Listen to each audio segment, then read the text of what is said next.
नमस्कार। प्रवास साक्षी news network और आप सभी का स्वागत है। भारत और कनाडा के संबंध पिछले एक वर्ष से उतार चढ़ाव और अविश्वास के दौर से गुजरे हैं।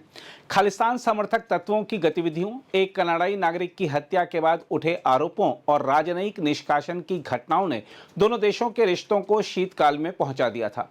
परंतु अब जब कनाडा की नई विदेश मंत्री अनीता आनंद की भारत यात्रा के दौरान दोनों देशों के विदेश मंत्रियों के बीच रचनात्मक और सकारात्मक वार्ता हुई है, तो यह संकेत मिलता है कि रिश्ते फिर से पटरी पर लौटने की दिशा में बढ़ रहे हैं।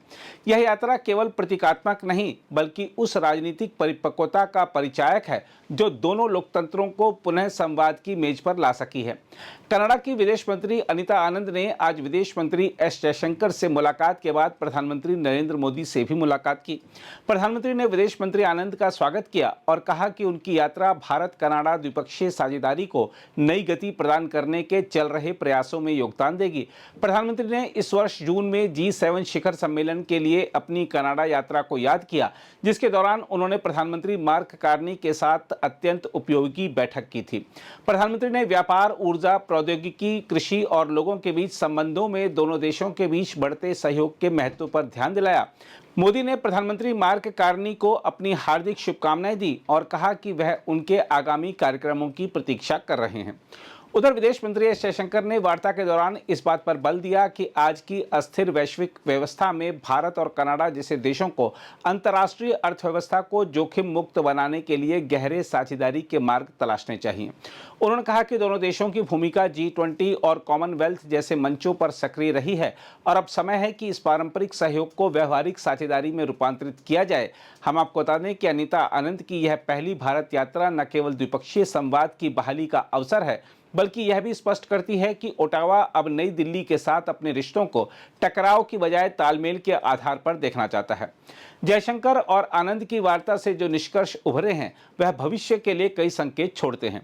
दोनों पक्षों ने व्यापार, निवेश, कृषि, विज्ञान एवं प्रौद्योगिकी, परमाणु ऊर्जा, AI, महत्वपूर्ण खनिज और ऊर्जा सुरक्षा जैसे क्षेत्रों में सहयोग बढ़ाने की योजना पर सहमति जताई। विशेष रूप से क्रिटिकल मिनरल्स और स्वच्छ ऊर्जा पर साझेदारी न केवल आर्थिक दृष्टि से लाभकारी होगी, बल्कि यह इंडो पैसिफिक क्षेत्र में भारत की रणनीतिक उपस्थिति को भी मजबूत करेगी। कनाडा के पास प्राकृतिक संसाधनों की प्रचुरता है और भारत के पास वह बाजार और तकनीकी क्षमता है जो दोनों को परस्पर पूरक बनाती है। दिलचस्प यह भी है कि इस वार्ता में दोनों नेताओं ने साझा लोकतांत्रिक मूल्यों और विविधता तथा बहुलतावाद की भावना पर विशेष बल दिया। जयशंकर का यह कथन कि जब हम कनाडा को देखते हैं तो हमें एक ऐसी अर्थव्यवस्था दिखाई देती है जो हमारी पूरक है और एक समाज जो हमारे मूल्यों को साझा करता है, केवल कूटनीतिक औपचारिकता नहीं है। यह एक संकेत है कि भारत अब उन मुद्दों को पीछे छोड़कर आगे बढ़ने को तैयार है जो पिछले महीनों में तनाव का कारण बने थे। यहाँ यह भी उल्लेखनीय है कि दोनों देशों ने अपने अपने नए उच्चायुक्तों की नियुक्ति के साथ कूटनीतिक निरंतरता सुनिश्चित की है।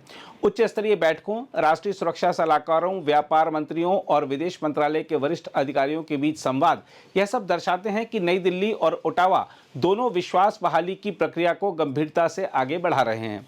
हालांकि यह मान लेना जल्दबाजी होगी कि सभी मतभेद दूर हो गए हैं। खालिस्तान समर्थक गतिविधियों का मुद्दा भारत की सुरक्षा और संवेदनशीलता से जुड़ा है और इस पर ओटावा की नीतिगत अस्पष्टता अभी भी चिंता का कारण है। फिर भी अनीता आनंद की यात्रा का सबसे बड़ा संदेश यही है कि दोनों देश मतभेदों को संवाद के जरिए सुलझाने के इच्छुक हैं, न कि टकराव के माध्यम से।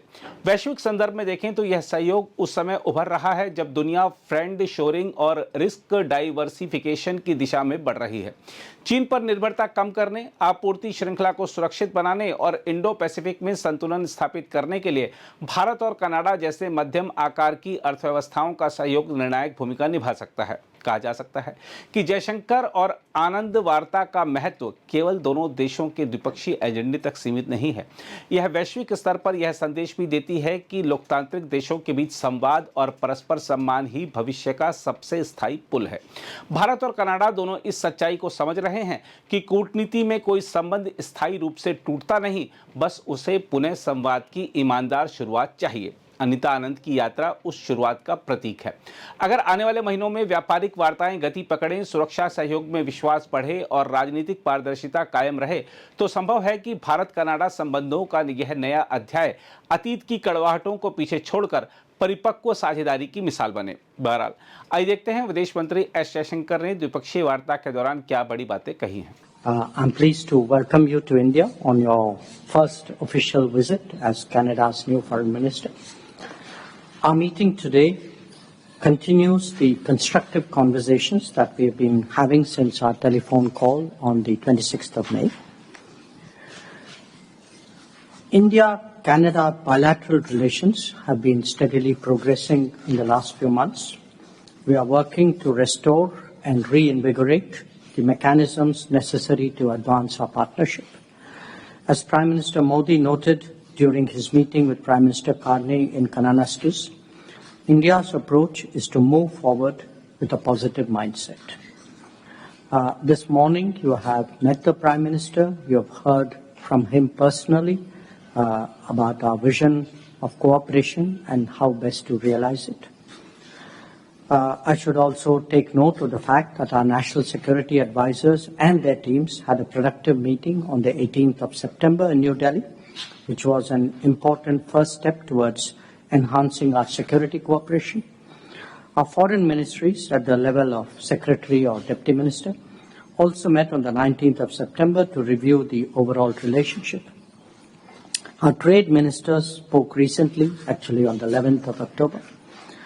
So when we look at Canada, we see a complementary economy, we see another open society, we see diversity and pluralism, and we believe that that is the basis for a close, sustainable and long-term cooperative framework. Minister, let me also say that both sides for our meeting today have prepared an ambitious roadmap to advance our cooperation in various domains, including trade, investment, agriculture, science and technology, civil nuclear collaboration, AI, critical minerals, and energy. I'm glad that the two High Commissioners have assumed their responsibilities in our respective capitals and are part of today's meeting. This is our High Commissioner with whom you have spoken. Our responsibility as foreign ministers is to shepherd the process of rebuilding our cooperation and to ensure that it delivers on the expectations of our prime ministers and the interests of our people. It means not only taking initiatives in our particular jurisdiction, but to monitor and integrate interactions across the entire breadth of the government. I look forward to doing so, working closely with you.